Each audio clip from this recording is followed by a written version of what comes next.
Boom! Welcome back to the Blood Clot channel. In today's video I will be replacing my oil pressure sensor, MAP sensor, also known as the intake air pressure sensor, and also the intake air temperature sensor. It will be done on this 2019 Kenworth T680 MX13 EPA 17. Stay tuned.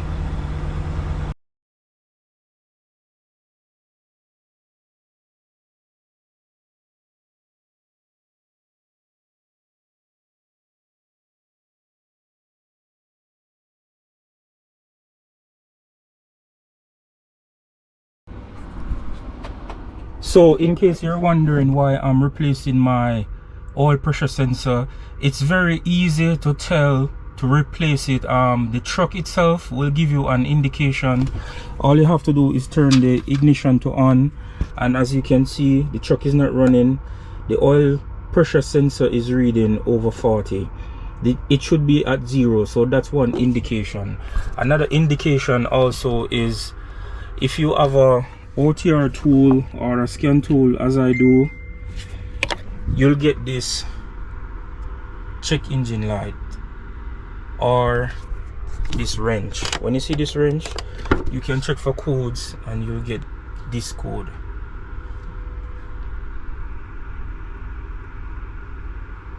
You'll get that code. So that is for the oil pressure. For the intake air pressure sensor, you'll get this code for it.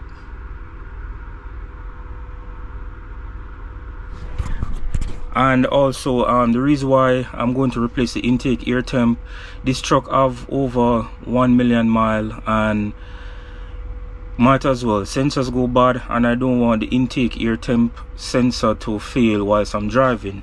If you are not familiar with how diesel truck work, it does the air fuel, and how it knows to give the truck fuel is the MAP sensor and the intake air sensor. On a regular car, there are 4 sensors that give the ECU information when to give the vehicle fuel, because diesel truck don't have a throttle body, but cars have a throttle body. So this truck works off the MAP sensor and the intake air sensor, so that's the reason why.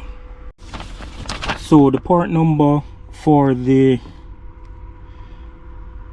intake air temperature sensor is right there. It's number 2, and the price for it is $177.78.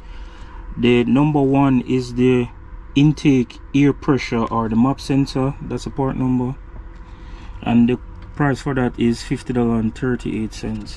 the oil pressure sensor is number 3. That's the part number right there, and the price for it is $72.12. to remove both of them, all you're going to need is a 1 inch and 1/16 deep socket and some extension, and this is a 1/2 inch ratchet handle. So that's how I'm going to replace it. So again, the oil pressure sensor is that support number.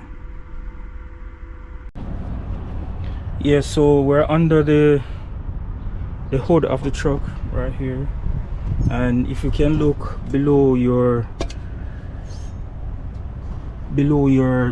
air intake for the turbo, it's right where the oil filters are, and it's this guy right here. So this is like a turn.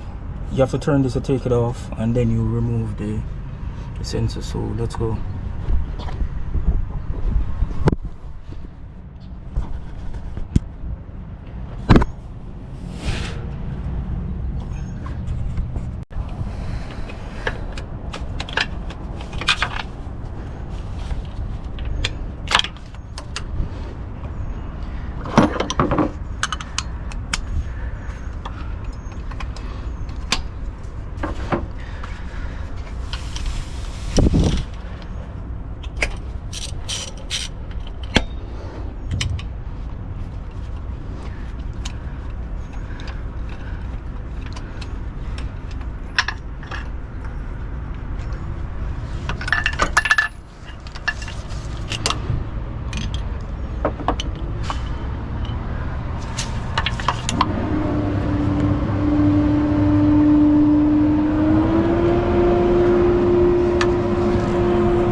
Yeah, so next I'm just going to verify that it is reading correctly. So what I'm going to do again is turn the ignition to on and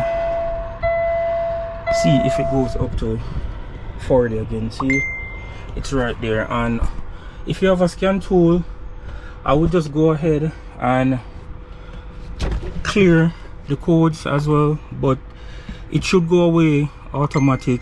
And in my experience, I have changed it once before and I didn't clear the code, but it went away right away. So I'm gonna clear the code and see and verify that it's fixed. So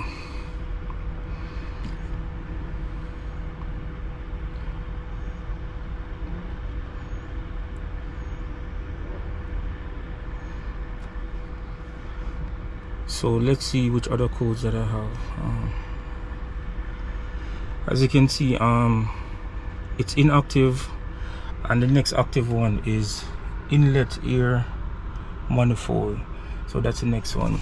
So time to just replace the map sensor now. So that's the oil pressure sensor.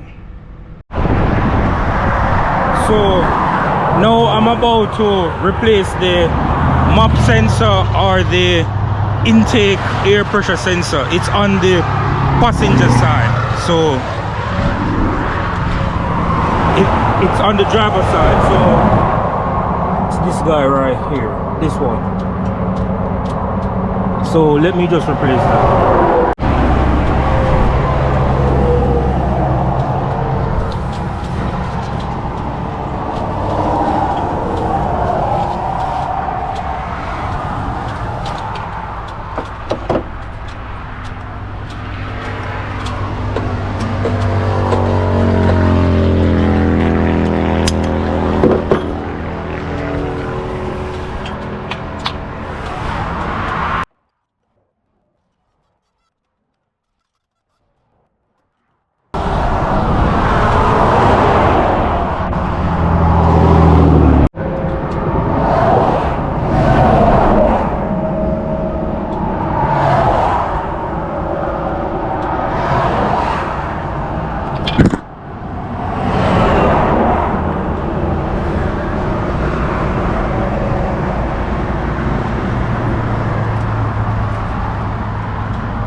And that's 2 of the 3 sensor down. And if I haven't said it before, this is the part number for the intake air pressure sensor or the map sensor.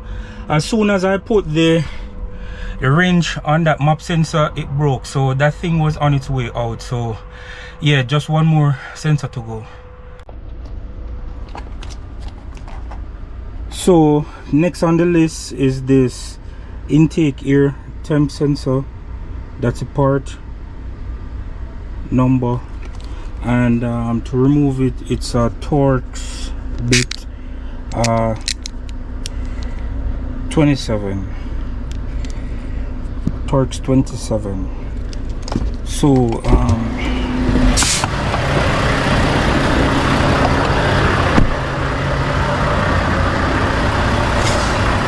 it's on the driver's side on the intake right here. So first you have to take off the electrical connector and use the Torx bit to take it out. So let me do that real quick.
And that is the end of the install, guys. All 3 sensors are on. So that's the oil pressure sensor, the intake air pressure sensor, and also the intake air temperature sensor.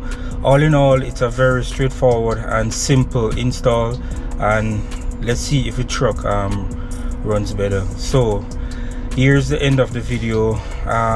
If you had found anything useful, leave a like, share, comment, subscribe, and also tell me if there's anything that I could have done better or ways that I can improve. So I'll catch you guys in the next video. So until then, just keep trucking. Peace. I'm out.